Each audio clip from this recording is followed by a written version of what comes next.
guidelines for treatment with families. So think about your setting. I've just picked out two: outpatient psychotherapy, maybe like an hourly ball, or even your private practice or a group practice in a crisis center. What's going to be different in these settings? Because that's what you have to consider regarding treatment. What's your role? When I left Iowa after 7 years in private practice, and which I loved, and then I ended up working in a crisis center, I couldn't do ongoing therapy, trauma therapy with people that came in. And I had to real quickly change what I was doing and how I was doing it, but I still did my work. But that's an important thing to consider, is what is your setting. So think about assessment. What tools are you going to use for assessment? There's the PTSD checklist. It's very easy to find online. There's a military and a civilian version. The Beck inventories, especially the Beck inventories for anxiety and depression, you can usually find those online. You need some kind of assessment for suicidal ideation. You need some kind of assessment for the use of alcohol, drugs, and medications. I strongly urge the use of the ACE. And I, as a social worker, first 3 sessions, I create a genogram with people, because it gives me, I always like to show people the energy that's on the paper when you do the genogram. Some, it's like mom and dad have been married 40 years and we have 3 kids and everybody knows their grandparents. Those are like real calm looking little genograms.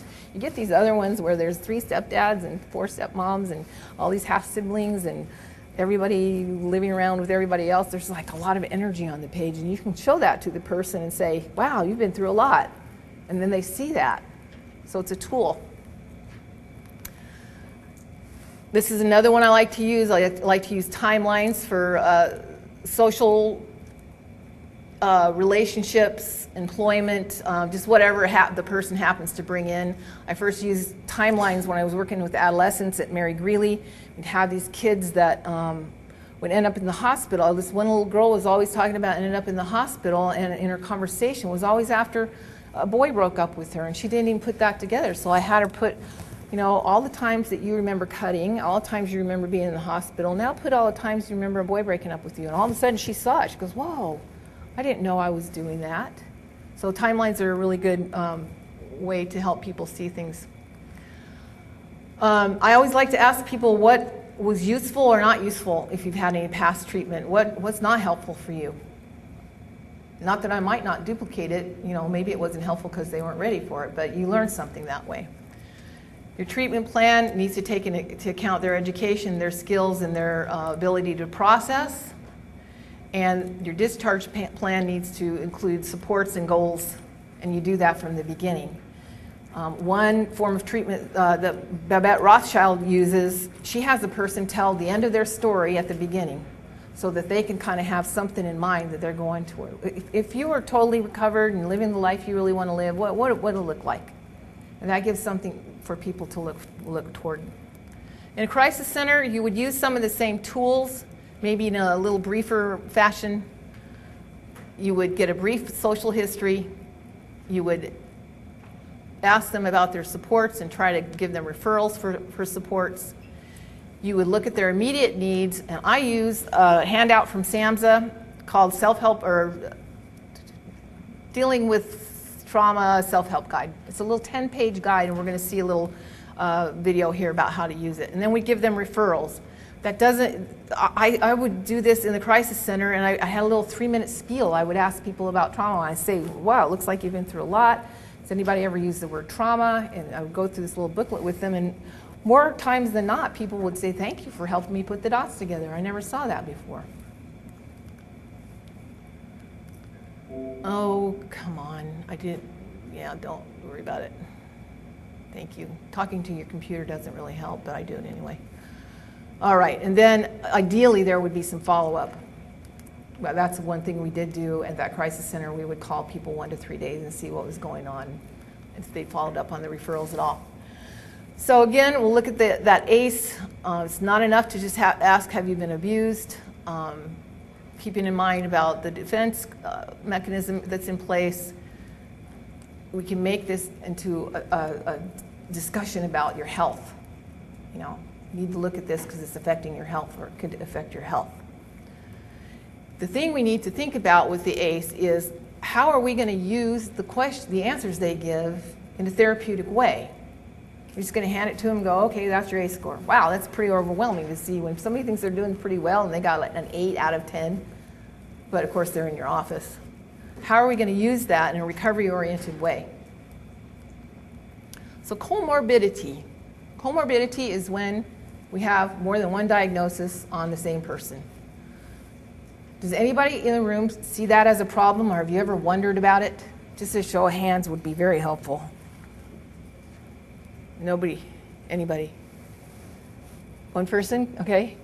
One of the things that I think is an interesting thing is that one of the axioms in AA is that you stop growing when you start using. Mm-hmm. But I've actually claimed the growing and the stopping growing and the using are both indicators of the trauma. Sure. Okay, she says no. Mm-hmm. And so have you seen those people come in with a lot of different diagnoses? Yeah, I mean, I think when people are traumatized enough that the trauma supersedes the developmental challenge, Sure. then they're going to stop growing. Right. It makes total sense. Sure. They're going to start using because they have to deal with the anxiety, which is, at least in my traditional training, the heat given off by a conflict, the internal conflict. Mm-hmm. So, Internal conflict is often an untenable contract with the caregiver who's not making the person safe. right. So I've already heard we're talking about a person and there's addictions and anxiety going on. Most likely that person's also been diagnosed with some, personality disorder issues, some OCDs, who knows, okay? So we want to talk about how this is a problem.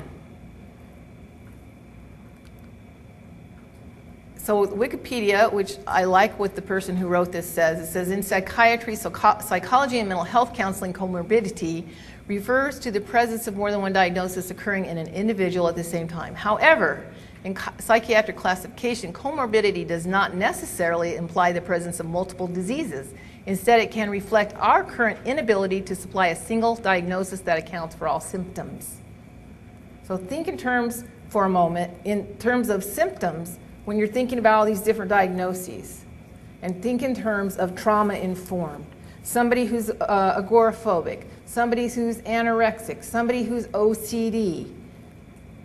All those things can be a symptom of the trauma that they went through, and all those things can be a manifestation of how they're trying to have some control in uncontrollable situations, or in how they feel inside uncontrolled. So, my mentor, Dr. Ross, has written quite a bit about this. In fact, his book, The Trauma Model, says it's a solution for the problem of comorbidity in psychiatry. His book, The Great Psychiatry Scam, is a fun read. It's kind of autobiographical, and it's a scathing criticism of the medical world, both the training and some other things. And he's run these programs for a big corporation for 30 years, and there are some things about it that don't work so well, and he talks quite candidly about those things. He says that most of these diagnoses are really multiple symptoms expressed as diagnoses. The common thread is always trauma. It's confusing for clients. Just imagine if you're that person and you're told you're bipolar, you're anxious. Maybe somebody's come along and said, you have conversion disorder. Most of us in this room don't even know what to say about that.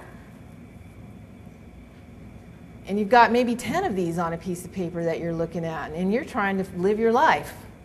So it's confusing, and it ignores and minimizes the effect of the social history. If you put it in the context of the social history, you can figure out where some of this stuff came from. Not that it doesn't need to be dealt with, it does, but a lot of it, when you treat the trauma, a lot of that other stuff will just dissipate, including addiction sometimes. CBT, it's in most of them.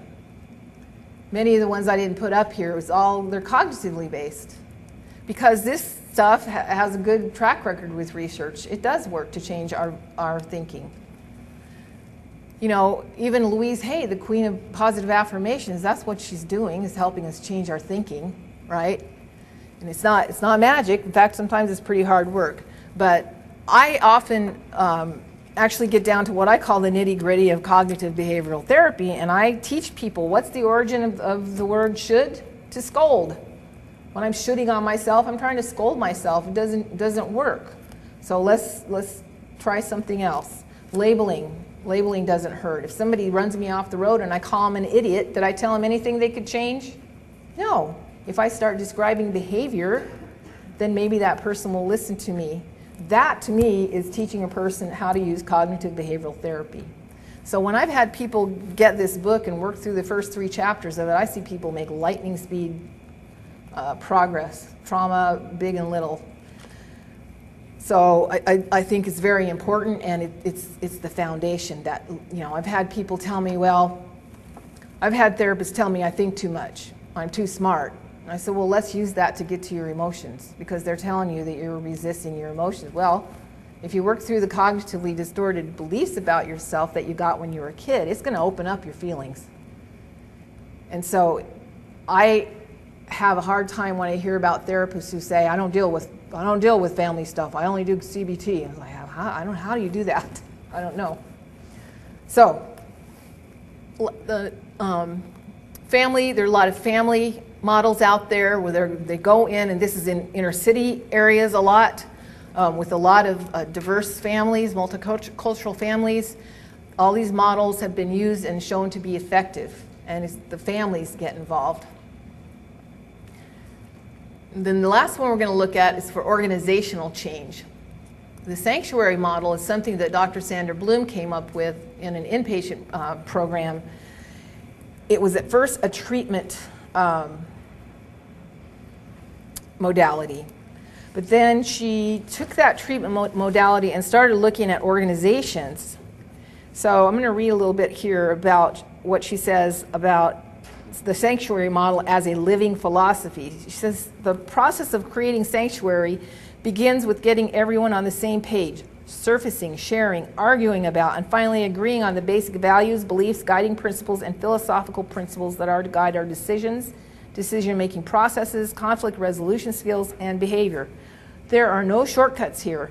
Trauma-informed change requires a change in the basic mental models upon which thought and action is based, and without such change, treatment is bound to fall unnecessarily short of full recovery or fail entirely. This change in mental models must occur on the part of the clients, their families, the staff, and the leaders of the organization. Mental models exist at the level of very basic assumptions, far below conscious awareness and everyday function, and yet they guide and determine what we can and cannot think about and act upon. So we really are talking about a revolution here. If an organization can do this, just imagine how it would stand out and what could happen in the lives of people. So she said, what would change when people adopt a sanctuary model? And we're going to look briefly at this. And I'm going to have to take off my glasses so I can read some of it. She says the sanctuary program should be a strong, resilient, tolerant, caring, knowledge-seeking, cohesive, and non-violent community where staff are thriving, people trust each other to do the right thing, and clients are making progress in their own recovery within the context of a truly safe and connected community. Is that where you work? Do you feel that way where you work? If you don't, your organization can send a minimum of 17 people to the East Coast to train in the sanctuary model. This is about organizational change, and not just human services, but all organizations. A lot of Fortune 500 companies have gone and got training with Dr. Bloom. And so I'm not going to go through all the rest of these, but you can see that if these lofty principles were really put in place, what could we accomplish in the service of our clients and customers, in the service of one another? It'd be fabulously fun to go to work, even though we're dealing with trauma. So I present that to you just so you know that that's what's out there, that this is something that's possible. There are organizations that are working toward doing this. So what are the expected outcomes? According to Dr. Bloom, there would be less violence, including physical, verbal, emotional forms of violence. The systemic understanding of complex biopsychosocial and developmental impact of trauma and abuse with implications for response would be in place. There'd be less victim blaming, less punitive and judgmental responses. There would be clearer, more consistent boundaries, higher expectations, linked rights and responsibilities, which is what I've been talking about for treatment. There'd be an early identification of and confrontation with the perpetrator behavior, and eventually we could probably eliminate perpetrators. That's a possibility. It's better ability to articulate goals, create strategies for change, and justify the need for a holistic approach. There'd be an understanding of reenactment behavior and resistance to change. What did Dr. Vanderkolk say with the PTSD vets? They were reenacting, not remembering, they were reenacting what they'd gone through. That's what every person we meet in this business is doing. They're reenacting their trauma within new relationships. There'd be a more democratic environment at all levels, and there'd be better outcomes for clients, staff, and organizations, obviously. Very lofty principles, but this is happening. She's been doing this for about 20 years. And of course, she started out being laughed at and sneered at and so forth. So we're going to start after a break with stages of treatment and finish up on treatment and go into our last couple of sessions. Just an example of some of the things I use with my clients in treatment to help them understand how to use coping skills, how to understand the concept of self-management, and to have a little fun at the same time. This young woman's name is Angela Shelton. She made a documentary called Searching for Angela Shelton, which I highly recommend. It really became her journey, but she just used her name to Google it and go interview other women with her name. And of course, it became about women's issues and violence against women. She confronted her father, and you see some real good anger work and some expressions that I find are very recovery oriented. So she has a lot of little YouTube videos demonstrating coping skills. So our first stage of treatment is usually about intake, building the rapport, getting the story, outlining your approach. I tell people what my approach is. I tell them it's not a cookie cutter approach, but here's some concepts that I usually work with people on, and here's what I usually do. I want us to work on skills first, and how does that sound to you, and so forth. Because a lot of times people either haven't been in therapy, or they've been in therapy a lot as a kid and they hated it and they don't really want to be there, but they need to do something. And so, depending upon their past experience, it's good to let people know what's going on. Ask about their preferences. I like to ask people, you know, if I was going to teach you something, would you rather read it in a book, have me tell it to you, or show you a video? And you'll find out real quickly what their learning style is and what kinds of things might work for them best. You do some kind of assessment, and of course, as clinicians, we're always doing that with our observance and our discussion of what we discuss and the education that we give. We ask about addictions. We observe a dissociative response. We ask them things possibly. Do you ever zone out? Do people ever, say that you weren't somewhere when you said you'd be there? We learn whatever those questions that we know to use. We ask those questions depending upon how receptive they are the first couple times. We observe their level of anxiety. We ask about depression, post-traumatic stress response, and again, those assessment tools are very, very useful. They're not only good ways to get information, they're good ways to start conversations. Give them some education. As I said, very often I educate people right away about using self-blame as a coping skill and ambivalent attachments, because very often they're telling you about their ambivalent relationships and their ins and outs and their push and pull in the relationship, either with family members or spouses or whatever it happens to be. I talk right away about a self-management concept, that this is your life, I'm your partner in this recovery, and it's for you to learn how to manage your symptoms and your responses. I'm here to help you do that and to help educate you. I talk about what trauma responses are, triggers. Very often I ask people to tell me, what do you feel in your body right now? And people who are very dissociative, what are you talking about? I don't know what you mean when you say that, people will say to me. To me, integration, when I work with DID, I don't focus on integration of parts. I don't even focus on parts work. We do some if it's necessary and if it comes up, but I do not focus on it. That's a whole nother 2-day long training. But what I learned integration is integration of mind and body. I've heard people, one was a therapist of 25 years, when asked, what do you view the body for? This person said, as something to carry my head around. But that's how disconnected people are from themselves. I've worked many times with clients who are making good progress, but every time I ask them, what do you feel in your body right now? I don't know what you mean when you say that, they say. Well, where do you feel tension? I don't know, because they're so cut off. So I talk about that and I observe that. I demonstrate and explain coping skills, especially breathing, containment. I talk about containment as a skill. I talk about my therapy room as a containment. I talk about if you journal something and put it on the paper, that's a containment. There are all kinds of ways to view containment because it's a very, very important skill when we're talking about trauma response and managing trauma response. Reality checks. I actually use something, there's something called reality therapy. William Glasser created it. Dr. Phil uses it when he says, is that working for you? And I say, yeah, why is he making all my money? Because I've been saying that for years.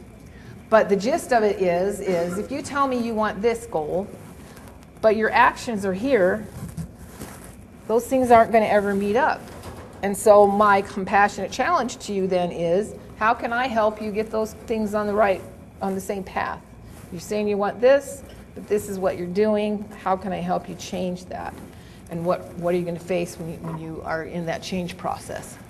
I tell people this isn't going to be easy, especially when they're in the midst of transitioning and changing, when they're working on not being so dissociative. Dissociation is not a bad thing, on the other hand. I tell people sometimes, give yourself permission with awareness and dissociate. Check out for a couple of minutes. But when people are becoming much more aware of how they've been doing it without awareness, it's a difficult process. And they're going to start feeling things that they haven't felt before, mentally and physically and emotionally. So we have to let them know, you don't have to panic. This is what we're going for. You're going through it now, and you're going to get to another side of it. I explain and demonstrate sometimes the specifics of pacing the work, grounding, emotion regulation, and distress tolerance. Sometimes I have handouts that I give them for some basics on DBT type stuff. We haven't talked a whole lot besides the little video about the effects on the brain. Again, that's something that I'd like to go into much more detail in a second level of this certification. But I do actually hand people articles about the effects on the brain. These are just some of the ones that I have used in the past. If you just go Google this, you'll find all kinds of wonderful things out there. Some are in more popular literature, some are in the professional journals. Many of them are available online. So I would recommend anything by Van der Kolk, anything by Babette Rothschild. Rothschild has a wonderful book called 8 Keys to Trauma Recovery. I did an exam on the website for it because I think it's for clients, but I think all therapists need to know those 8 keys. And she talks about the effect on the brain, trauma response, and what happens in the body. So education is very important. This is an article I used to hand out to people. It's a rather difficult article to even look at, so I don't even have the 2 pages next to each other because somebody's being tortured in a medieval setting. But this article talks about a nun's trauma experience when she was kidnapped in Guatemala and terribly tortured, and how, now that it's been many, many years since she's been away from that situation, how her body will automatically go into a response if she smells cigarettes or various things. And so Van der Kolk talks about how the brain becomes very sensitive to danger, and that reaction that the person was unable to have at the time of the abuse then is triggered by certain sounds, smells, physical sensations, images, and light patterns. So it's very important for us this is a way we're validating their experience, and we're showing that we respect that they're intelligent enough to read something like this and get something out of it and not go off the wall and be triggered. I've been told, don't talk to people about trauma, it'll traumatize them. I say, no, it traumatizes them not to talk about it in a recovery-oriented way. So education is extremely important. So middle stages of treatment, where I find myself usually with people is addressing the magical thinking with the IBS, depression and anxiety, post-trauma response, addressing those cognitively distorted beliefs. And when people can really get a handle on that, I had somebody recently after several months of treatment say, oh, I finally got it. How I think influences how I feel. And the words I use really mean a difference. Yeah, that's right. And so use lots of different kinds of art. I'm not an art therapist, but I can use things in a therapeutic way. This is one way that you have to have some confidence in yourself. I've been in places that people ask me when I said, well, I use soul collage. It's a really neat kind of collage where you make little 5x7 cards. Somebody said, well, are you an art therapist? I'm like, no, but I've been doing this for years and I know how to use it to get people to talk about, IBS and ambivalent attachment. Well, I don't think you should be doing that if you don't have an art therapy license. I'm like, why? I'm a therapist. So music is really good. Anger, we have to give people a way to express their anger because they have it. Movement is good. So get yourself trained in some kind of somatic work. I can't overemphasize that. Skills-based work is ongoing. That DBT skills, acceptance and commitment is a good one with mindfulness. We all have to always be working on mindfulness. Group is always good. I do groups with my clients sometimes. I encourage people to use support groups, again, with the disclaimer that everybody's in a support group because they need something. So, use caution when you're going to go there to find a friend. Take your time, pace it, get to know people. Creative writing gives the person the opportunity to tell their story. It builds self-esteem. And very often it awakens things in them that they had as a child that got squashed by trauma environment. Spiritual is very important, and that might mean for people group or church attendance. For other people, it definitely does not mean that, and that might mean more of a deeper type of meditation, connection with nature. Whatever is spiritual to that person needs to be drawn upon, because spirituality is about connectivity, connecting to ourselves, connecting to the world, connecting to others. In the middle stages, I really began to work more strongly with the IBS and the ambivalent attachment issues as they come up. I talk to people about the 3 areas of grief, which is the childhood they did have, the one they didn't have, and the one they can never have, because there's grief work involved in this. If your parent is still alive and now they've taken responsibility for whatever they did and you're at peace with them and with that, you still can't go sit on their lap like you're an 8-year-old. You can't go back and redo it. So you have to come into an acceptance of what's been lost, grieve it, and move on. We see people with these unresolved issues running around their lives trying to get a good parent through an AA sponsor or through a teacher in college or through a friend or through a mentor at work. And if they don't get these issues resolved, then those relationships don't go very well eventually. It's important to identify areas of anger. I learned to do an expressive anger work in the inpatient unit, and then I loved it so much and saw so much good come of it that I figured out how to do it outpatient in a very safe and paced way.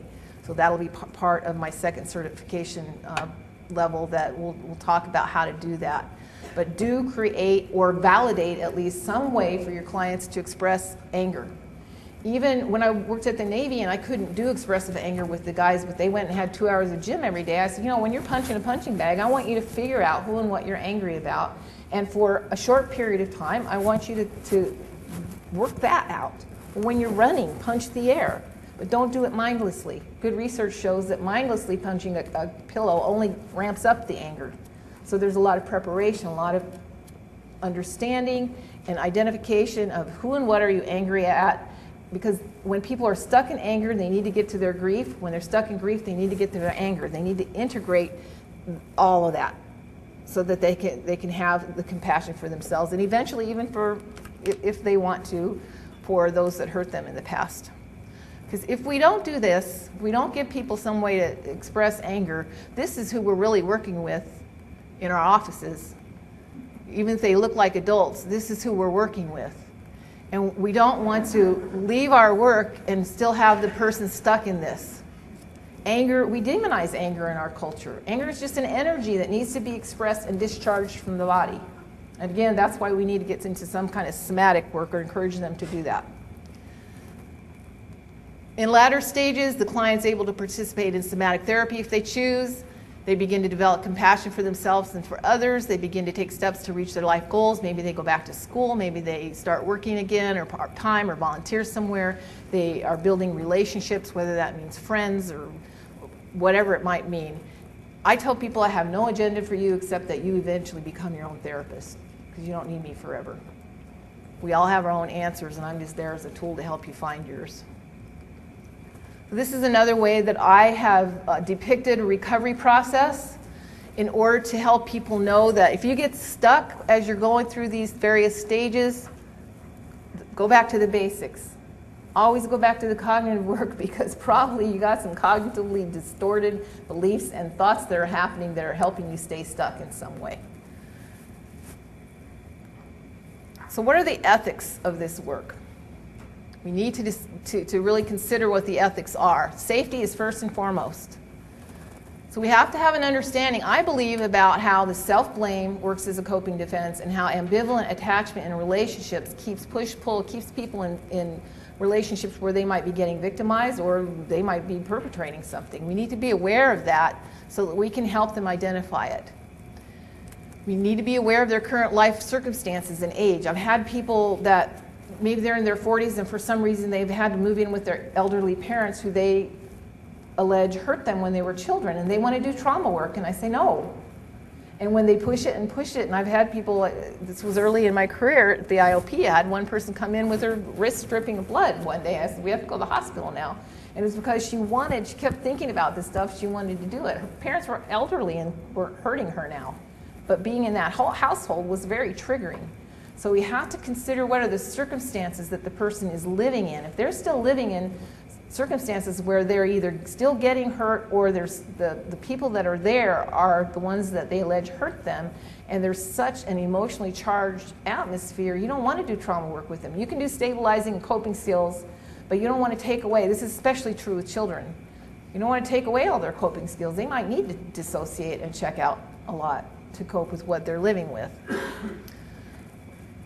The therapists, you need to look at your awareness of countertransference and your personal mirrors, as we talked about. We need to consider the area of memories. I do not do memory, regressive memory work, memory retrieval work. That's very dangerous because our memories are not video cameras.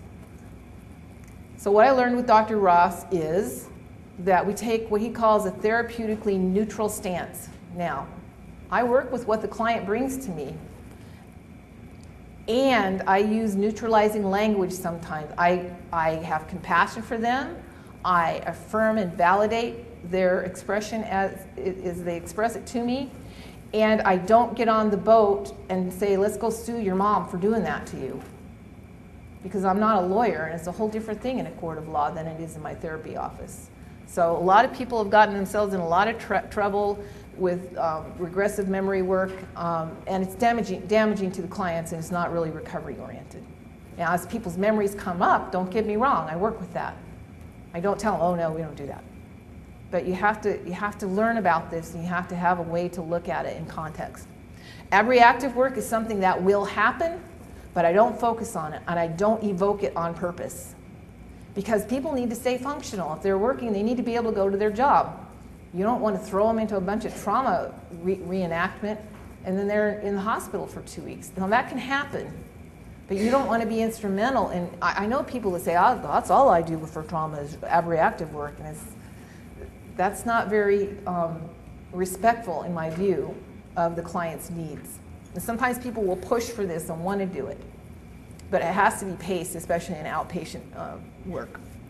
We need to be aware of dissociative symptoms. We'll talk about that more in a minute. You need to be aware of what are your consultation or supervision needs. I was a therapist with many years of experience. I'd work with people, I'd work with special ops, Vietnam vets, I'd work with people who perceived satanic ritual abuse. You name the trauma, I'd worked with it. And I had a case where it had some really amazing, intense implications in the social world, in the community where I lived. And I went and I got myself some consultation. I paid somebody else good money to sit with me so that I had a written record of what I was doing with this person and that I had consulted with someone, because there were legal implications. And it wasn't just to cover myself. It was to reassure myself that I did know what I was doing with the case, but I didn't want to work in an isolated way. Private practice is isolating enough. So be aware of what your needs are. I have heard horror story after horror story of people working with people who are dissociative who think it's really fun to play with the parts and get all in there and do fascinating. Whenever I hear people say, oh, I have a fascinating new case.